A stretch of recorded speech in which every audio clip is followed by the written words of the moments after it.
on teie jaoks praegu näitlejana hea aeg teatris? Noh, need aastad, kuhu te oma eluga olete jõudnud, on see hea aeg või te tunnete, et kõik paremad ajad on juba jäänud selja taha ja nii-öelda unistused minevikku? Jah. Paremad on ikka selja taga.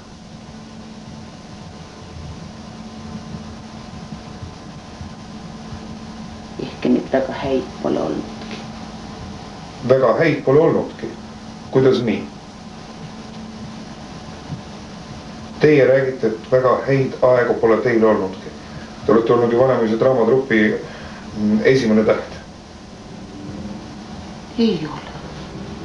Raine, ma räägin tõsiselt. Ma räägin ka. Teie koketeerite? Ei koketeeri, tõesti ei ole olnud kunagi esimene.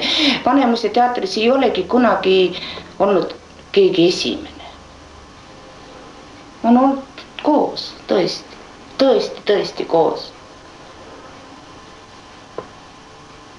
Ja on tahetud olla koos. Raine, teile on saabuv 95 aasta, tähtis aasta. Arvatavasti tuleb palju lilli ja auaadresse ja õnnitlusi ja benefisse ja tuluõhtuid ja juubelietendusi. Kohutab see teid või te võtate seda daatumit kui niisugust fataalset paratamatust? Minu jaoks ei tule midagi. Te ütlesite mulle telefonis, et te olete kuidagi katki. Mis on juhtunud teiega? Raske aasta. See aasta oli kohutult raske aasta. Ma arvan, et tervele Eesti rahvale. Oli meeletult raske aasta. Kes meist ei elanud kõike seda läbi, aasta lõpp on nii raske. Kallis Raine, kas te kardate neid noori säravaid ja andekaid, kes on nüüd üle pika aja nagu uue põlvkonnana tulnud Vanemuisesse, sest Vanemuis on olnud kogu aeg küllalt kinnine teater ja kinnine esoteeriline süsteem. Kardate te noorte tulekut, kardate te vananemist elus ja laval? Ei. Ma tahaks nii väga ühist keelt nendega leida. Ma ei tahaks mitte mingisugust põlvkondade vahet. On see teil õnnestunud? Ma arvan küll. Ma ei taju just, et oleks eriline vastuseis. Ja mulle tundub, muidugi mulle tundub, et vanemad nagu tahaksid noorte poolt siiski suuremat kätteulatamist, kui vanad ulatavad nagunii kohe, sest me oleme niimoodi juba me oleme ju nii loodud juba ja meil on see elukogemus, et me teame, et ainult koos, et ei oleks põlvkondade vahet, me saame edasi minna ja kõike paremaks muuta. Raine, te olete palju aastaid olnud abielus akadeemik Ants Trassiga. Kuidas te praegu kahekesi siin Tartu südalinnas üldse elate üle neid üldiselt ju raskeid aegu ka teatri primadonnade ja akadeemikute jaoks? Väga vaikselt, väga rahulikult. Tahtes väga vähe rääkida. Rääkida ei taha. Kuulata küll kõiki ja teisi ja mõelda. Aga vaikida. Kaugemale vaadata kuidagi enda sisse ja ennast veel läbi mõelda. Ja ikkagi kõige paremat soovides ja ainult head kõikidele. Mida te oma fantastilisele marmortogile Barryle, kes praegu kõrvaltoas ilmselt on infarktieelses seisundis, et siin majas on nii palju võõraid inimesi, kavatsete jõuluks kinkida?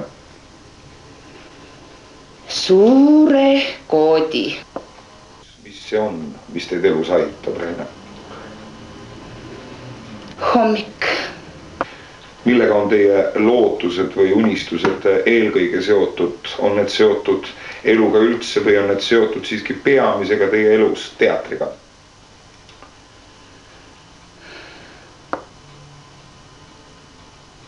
Jah, loomulikult. Praegu ma ootan ja uuelt aastalt ma ootan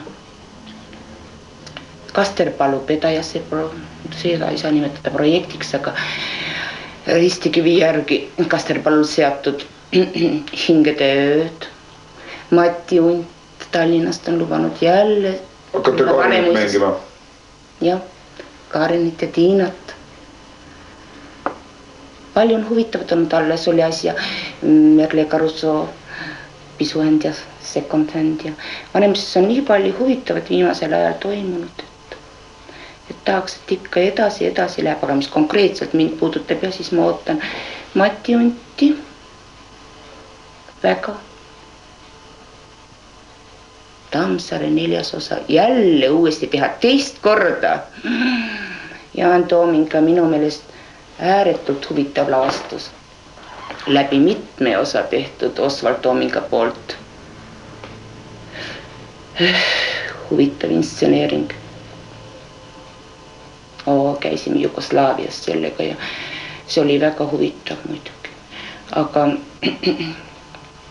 ma ei tea, mida see kirjanik ja filosoof Mati Unt nüüd jälle mõtleb. Te kardate Unti?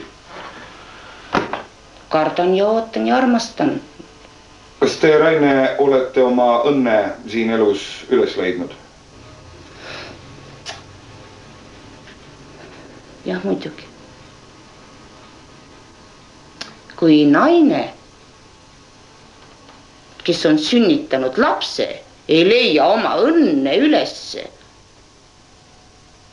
Mina arvan küll, et ma olen oma õnne ülesse leidnud, kuna ma olen vähemalt selle teatri ja elu jooksul suutnud nooruses olla sünnitaja. Ja siiski, Raine, mida on elus teie arvates lõppkokkuvõttes rohkem? Kurbust ja kannatusi või rõõmu ja joovastust? Kannatusi, kahtlemata. Te olete loodud kannatama? Ei, loodud selleks vast ei ole keegi, aga mõni arendab tõesti selle omaduse kõige rohkem välja, masohistlikult lausa. Kui sa ikka mõtled elu üle lapsest saadik, siis ikka kannatamine on loomulikult suurem siin elus. Aitäh teile, kallis Raine. Tervitage palun akadeemik Trassi. Aitäh selle intervjuu, selle kohtumise.